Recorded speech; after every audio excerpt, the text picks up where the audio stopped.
Today, we're talking about 5 tips that'll help you become a better speaker for your youth ministry sermons.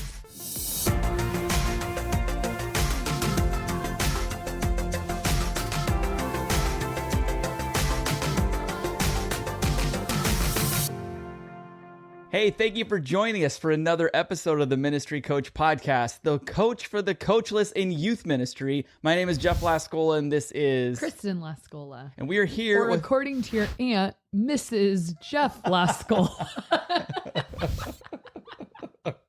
I got a birthday card. But we're not positive. I haven't opened that yet. We're not positive that she wasn't actually calling me Mrs. Maybe I am Mrs. Jeff Lascola. To Mrs. Jeff Lascola. Well, one of us better open that and figure out what's inside. There's money. It was definitely for me. All right, you guys. Today we're talking all about how to be a better speaker. How many tips do you have for us? I have 5 tips today for how to improve your game when it comes to speaking. And these are things that there are no research on. Me fail English. That's impossible. That was a test. You know English. Yeah. One tip. Make sure you can speak coherently. Yeah. So these are just things I have personally found helpful for me.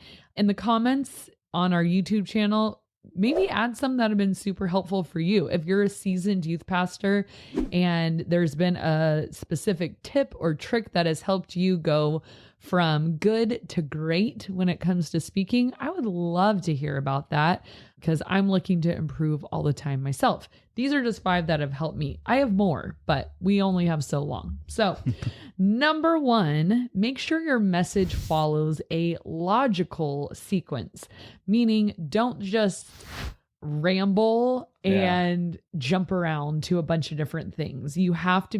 Listeners have to be able to follow you. And so how do you do that? You need to take the time to make an outline. So when you look at the outline, you think, does this make sense? And does it build? And what I mean by build is you think, where do I want to take them? Where do I want the listeners to end up at the end? And does this outline follow a sequence that gets us there? And when you actually have to put it in outline form, you start to see whether it's coherent or just a collection of thoughts by Pastor Kristen. So we don't want messages to sound like a collection of your most random thoughts about friendship. You know what I mean? And so it has to be like, what do I want them to know about friendship at the end of this message? And then you work backwards of, all right, let me talk about loyalty. Okay, let me think of a time in my life where somebody hurt me because I was betrayed. And then we start to build this story and this picture and this whole narrative of how to get them to the end of godly friendships are loyal, and here's why. So does your outline flow that way? Sorry, over gestured. Hit ya.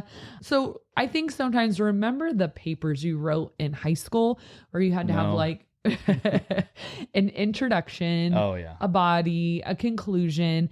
And I feel like when I write a message, I almost feel like I'm writing a research paper. So it should follow a logical sequence of introduction, body, conclusion, the same way that your research papers did. That helps you make sure that you're following a sequence. So your question again, where am I taking them?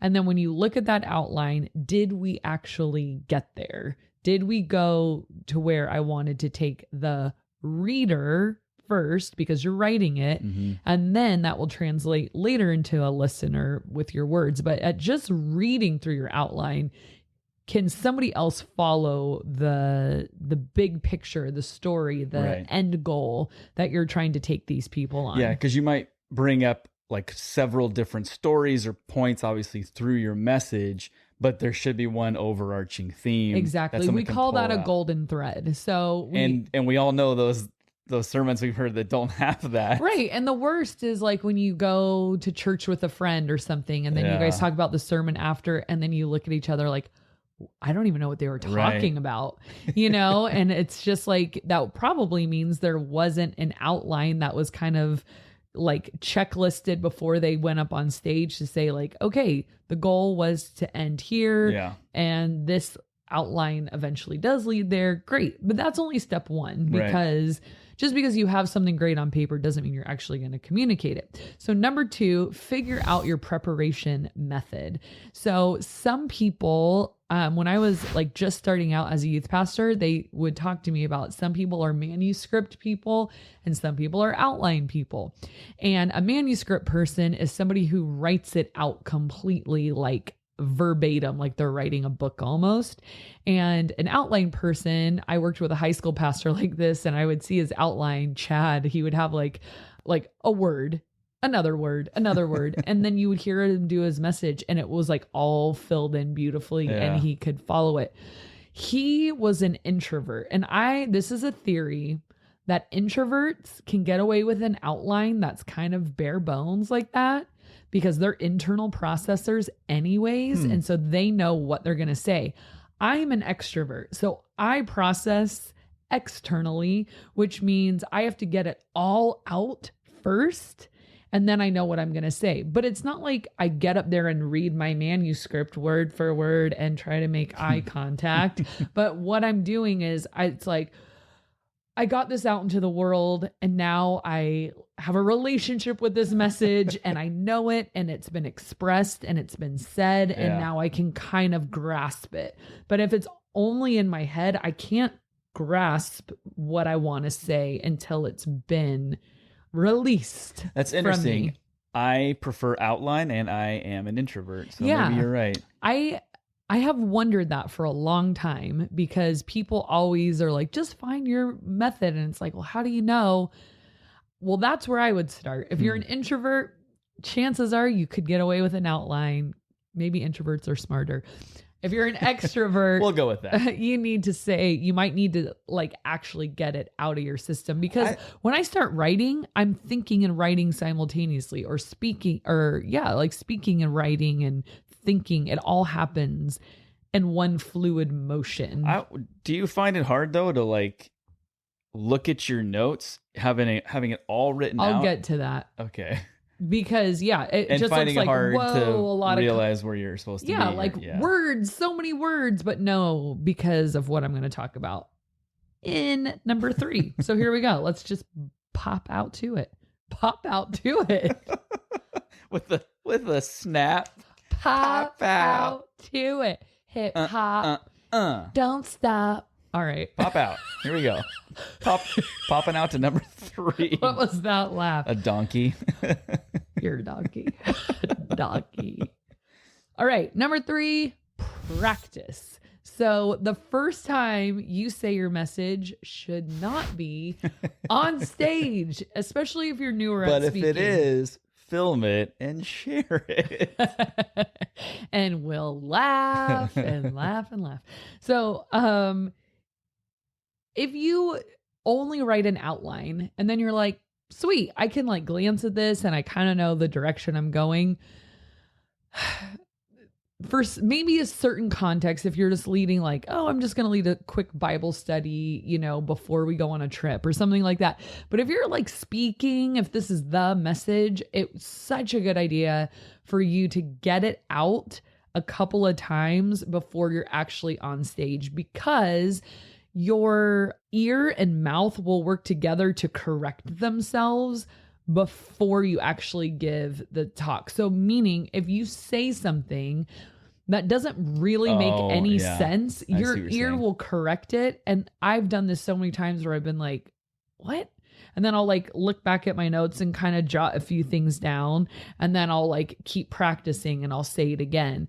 The time I like to do it is when I'm driving. Yeah. I have my notes, but I'm like, so that it's good practice too, because you can't read and drive at the same time. And so it's like forces me to just sort of glance and remember where I am and try to say things out loud. I've recorded myself on my phone while I'm driving. I know, and then people that I've do that. played it back to myself. so I could hear what now the listener will hear. I've tried a few different methods of that, but either way, practice, practice, practice. I've gone on the stage where I'm going to actually be giving the message, and I've practiced there. I practice while I'm doing my hair. I've said the messages, and just either way, you need to start to know the message. Like it needs to become the more you practice it, then you start to speak from your heart, you start to speak from memory, and then you can fill it in more with inflection and personality and maybe you'll add something like a nuance that you wouldn't have added before because you hear, oh, this is kind of funny actually, and I'm going to kind of emphasize the humor of this part, or, oh, this part, man, like this, I'm getting emotional. Like maybe we can and you can just kind of figure out also different landmarks of each message or the parts of the message so that you aren't reliant on your notes. So if I glance at my manuscript, I'm not going to read it, but now it's become a map in my head and I know where I am. So I'll see a word maybe that says Matthew 4. And it's like, oh, I know exactly what that reference was. I know the story I was going to say right there because it's now a map in my head. And all I need is the landmark, Matthew 4. Or if it'll say... Do you bold it or underline it or do anything? Yeah. So then I go and I start to underline and circle things. I've even drawn pictures in the margins to jog my memory, like a dog. And that'll remind me story about a dog, and that'll give me a landmark of where I'm at, or a symbol. Like I remember I did a communion message and I was talking about the winepress of God. And so I drew some little grapes in the margin, and that jogged my memory of okay, I'm at this part now.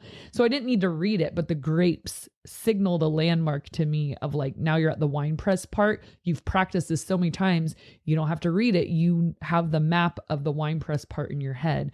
So it's just this you and the message becoming one, this interaction of it happening. So it takes on another life when you practice. That's what I'm saying. I've heard it called holy rehearsal before, at a conference. I was never really thought of it that way, but it's this merging of your spirit and your soul with the content so that you speak naturally. And Carey Nieuwhof talks about that too, of just knowing your message. He said, I always was so impressed with pastors and speakers that could do it without notes, but it's because they knew the message. Right. And so how do you get to know someone? You spend time with them. How do you get to know your message? You spend time with it. You interact with it. You underline, you draw, you circle. Take it out to dinner, show it a good time.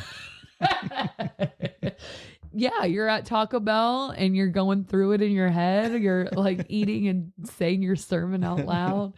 So Taco Bell is where you take your message. I love Taco Bell.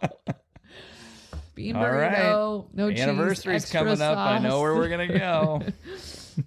It's delicious. I don't know. You really should treat your messages to a higher class restaurant than Taco Bell. So I'm in a hurry. Okay. Please don't yell into the microphone. I'm in a hurry. Do you do this for every Sunday and midweek message? So did you just have a lisp? Midweek message? I thought you said message. Message? For every message you do? Oh, that was funny. So here's the thing. When I'm super comfortable now, my normal Sunday morning, I used to have to do this. I don't have to do it quite as much anymore, just because I feel like I've really grown as a speaker. But if I'm speaking at a conference in a brand new setting with a brand new audience and brand new content, and yes, I do all of this and more. If I'm a camp speaker, a conference speaker, guest speaker anywhere, this is the method I use. When I'm in my home field, I look at my notes, I know where I'm going, and you've already given a lot of these energy messages you've given before too. So but I don't want to say that and then you guys cross that off your list. If you're a new youth pastor, do this. Yeah. This is how you get good. Not saying I'm good, so I don't have to, because I have to do it for different settings, just not for my home turf anymore. Okay. And if I'm recording something and it's like a one take, oh my gosh. Yeah, we're doing a this lot. podcast right now. What are you doing? Hello. This is being recorded. I honestly, when we do this, I just feel like we're chatting. And this is insider information. She does not have to prep much for these, which is pretty crazy to me. Because all I do is just make, wise cracks here and there. But it's impressive that you have a lot of wisdom just stored in that brain of yours, and you could just kind of like throw out there, you just bullet point a few things and then go, I'm looking at her notes. This is not manuscript. This is bullet points. Yeah. And she just goes for it. So thank you. Yeah, you're welcome. So nice. Okay. I'm going to take you to Taco Bell. I'll let you. I want 2 bean burritos.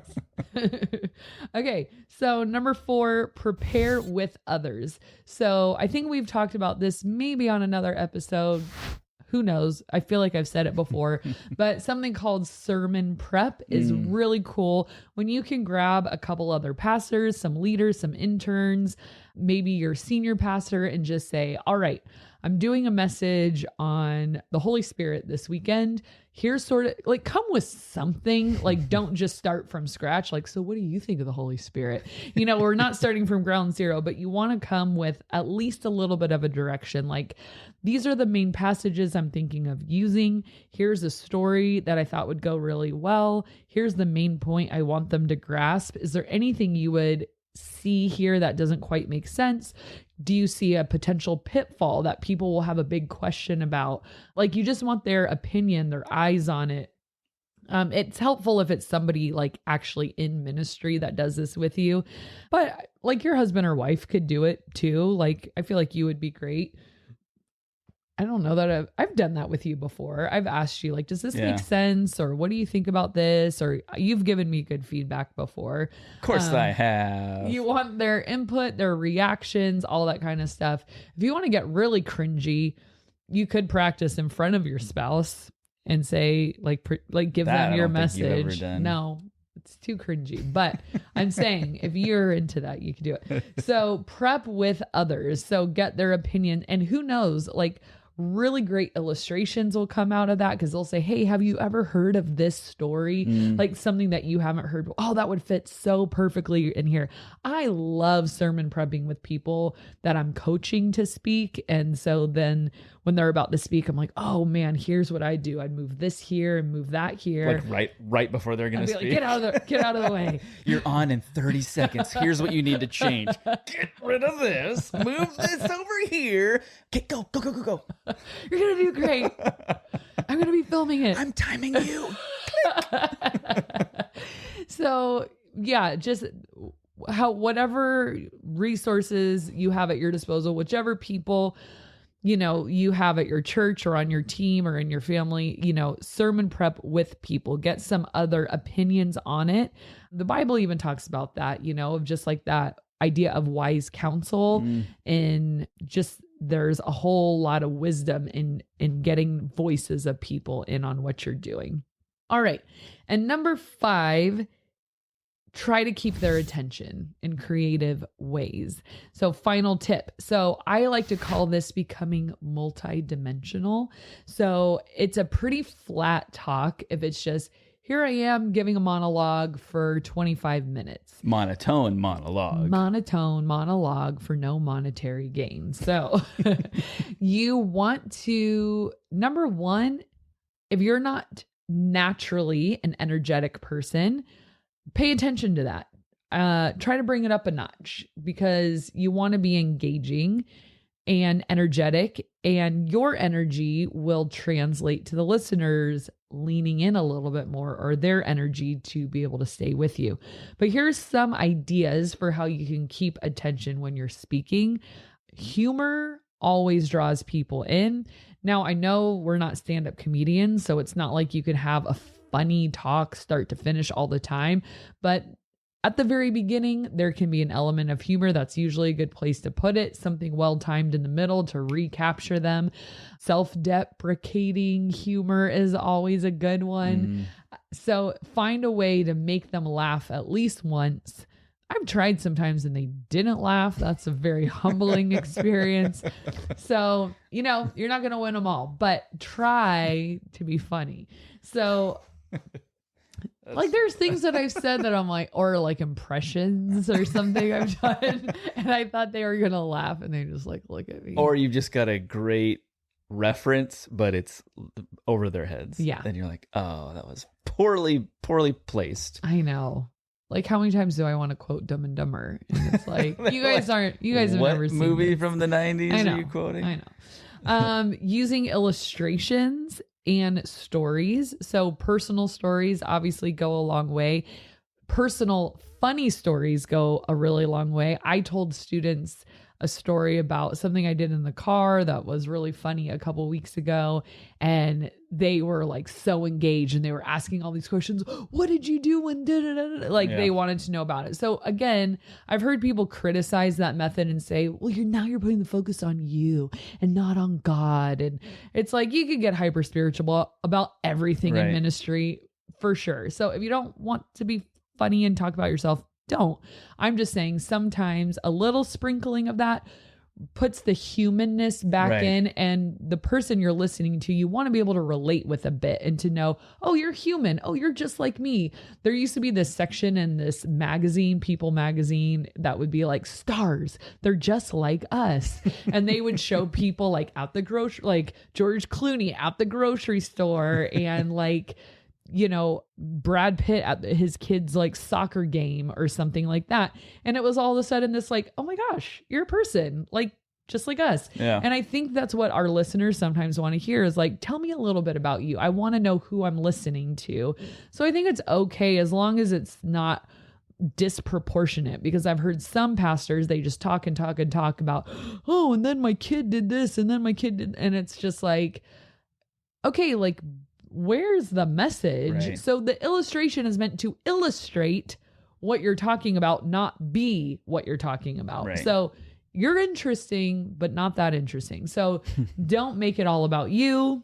And those points, those illustrations should help bring that point of the message, like to recall, you know, like there was this really funny story and it was because of this. Mm-hmm. If you just remember funny stories, well, what did that have to do with the message? I don't know. Yeah, then and that's honestly, a miss. I don't put them in every single message. Like the series we're doing right now is on spiritual warfare. Like there's really no funny stories I have to illustrate that. I have some interesting stories, but same idea though. Exactly. They're not really laughing. There's some content. It's like, nope, this is pretty serious. We're talking about like angels and demons fighting each other. And so we can lean into like, isn't that incredible? Like think right now, guys, like your prayers send off this ripple effect in the spiritual world. So we're going to lean in and make it interesting there, but I'm not going to be like, so an angel walks up to a demon and says, like, we don't need to like make a joke. So don't feel pressure. Like I'm saying to do that every time. Sometimes an object lesson goes really well. Yeah. You don't have to, again, these aren't like, okay, a checkbox. Every message has an object lesson. Right. Every message just does it lend itself to an object lesson? Then go for it. You don't have to do it every single time, but if it works and you can get creative there, go for it. A video clip.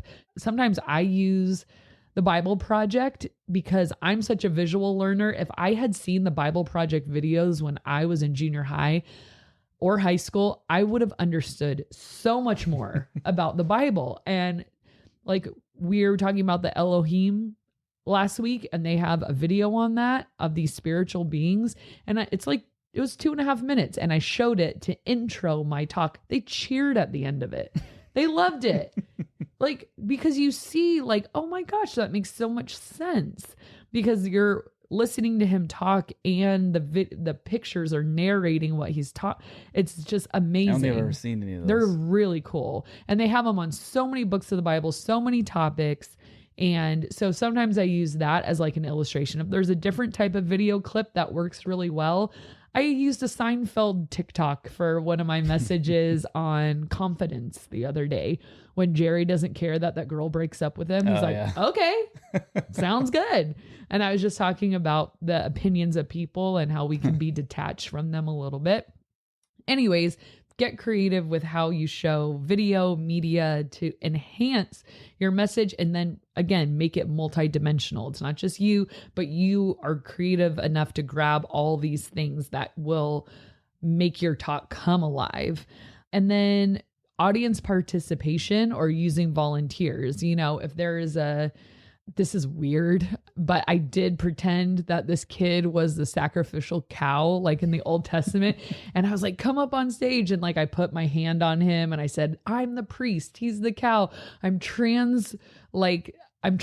the sins of the people onto Zion's head. Zion, like you keep having to do because that's what I did. I'm illustrating the illustration. He didn't like it after a while. I can understand why. You've got a heavy hand. Passionate hand. So anyways, if you can use people in your to somehow interact or be an example or something like that. Yeah, they see their peer up on stage and it's interesting. Yeah. It wakes you up for sure. For sure. I think all these things you're saying too, as long as you do them here and there and change them up and not add all of them in a message and not do every single message you do, you always do a visual, then it just becomes white noise. Point. Yeah. But if you throw in a video clip one week and then bring something up on stage another week and kind of vary it, keeps things interesting. It does. And then they're kind of like maybe excited, like, oh, what are we going to talk about today? And, you know, like, we'll kind of close with this is part of our mission statement at our campus. It's like on the wall. And if we are making the gospel boring, if we're making the Bible boring and people come to church like, oh my gosh, like droning on and on, then we're not handling it correctly because the Bible is anything but boring.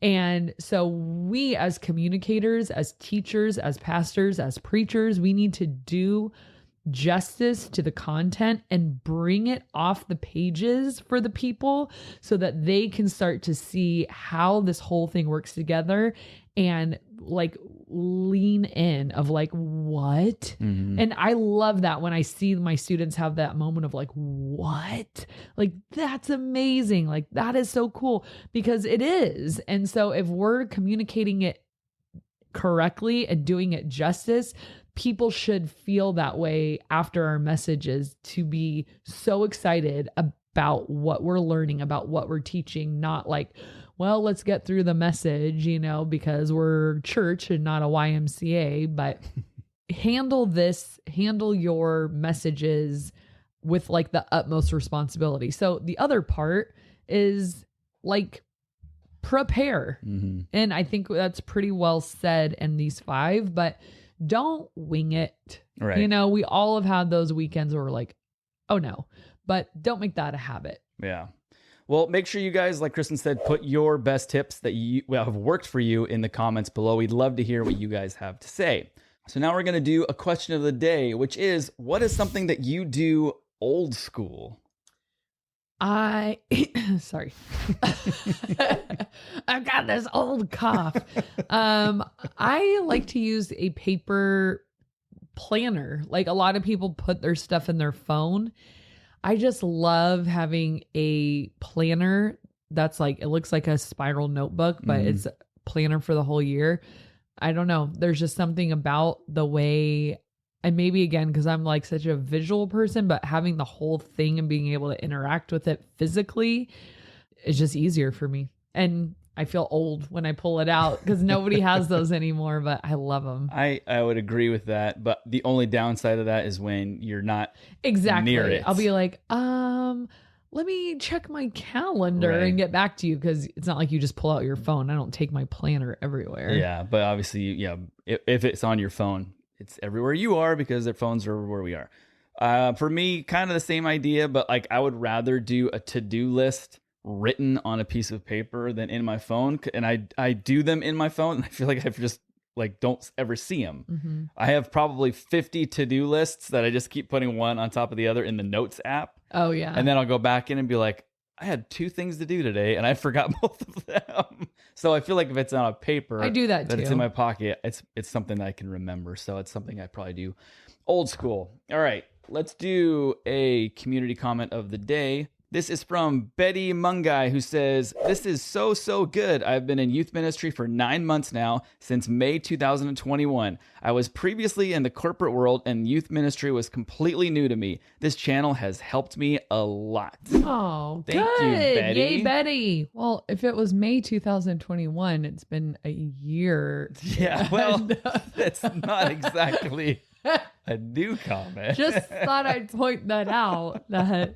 people are going to be like, wait, relevant. Am I in Back to the Future? Betty has actually cycled out of youth ministry. She's retired now. Life update. Kidding. This is the future. Hey, thank you, Betty, for commenting. And if you guys have found value in any of these episodes, make sure you comment below and maybe we'll read it on an episode, which we love to do. We love to hear the things you guys have to say and how it has impacted your youth ministry. Is there anything you'd like to add besides awkwardly smiling at me?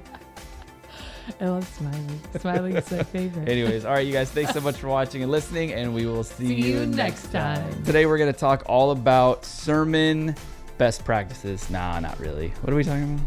Hey, guys, welcome to another episode of the Ministry Coach Podcast, where we boom, boom, boom. I don't think it's going to pick up on the camera, but you got like a wicked huge thing in your tooth over here.